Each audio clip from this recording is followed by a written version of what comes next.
Since the 1990s, new discoveries in Africa have doubled the number of known hominin species. Those discoveries also doubled the length of the known hominin fossil record from 3.5 million years to 7 million years, a time that corresponds closely to the time at which DNA studies suggest that the lineage that led to humans split from the lineage that led to chimpanzees. Questions still remain as to how fossil hominins are related to one another and to humans.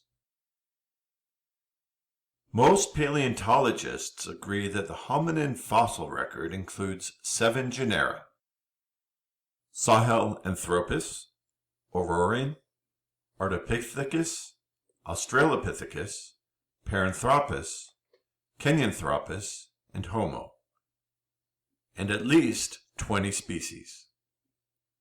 These diverse hominin fossils stretch back in time roughly 7 million years. All these species are relatives of modern humans, but not all of them are human ancestors. To understand that distinction, think about your own family. Your relatives may include aunts, uncles, cousins, parents, grandparents, and great-grandparents. All of these folks are your relatives, but only your parents, grandparents, and great-grandparents are your ancestors. In 2002, paleontologists working in north-central Africa discovered a fossil skull roughly 7 million years old.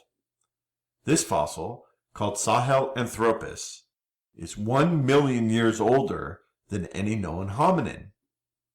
Sahelanthropus had a brain about the size of that of a modern chimp, but its short, broad face was more like that of a human.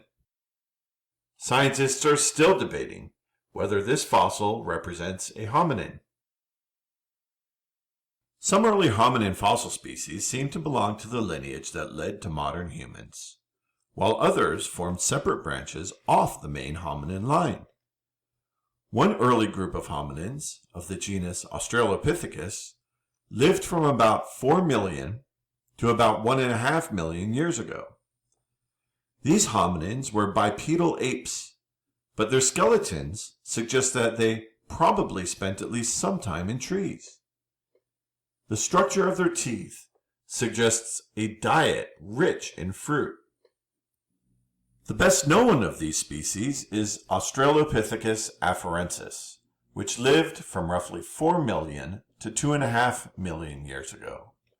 Australopithecus afarensis fossils indicate the species had small brains and walked bipedally long before large brains evolved. Other fossils of this genus indicate that males were much larger than females.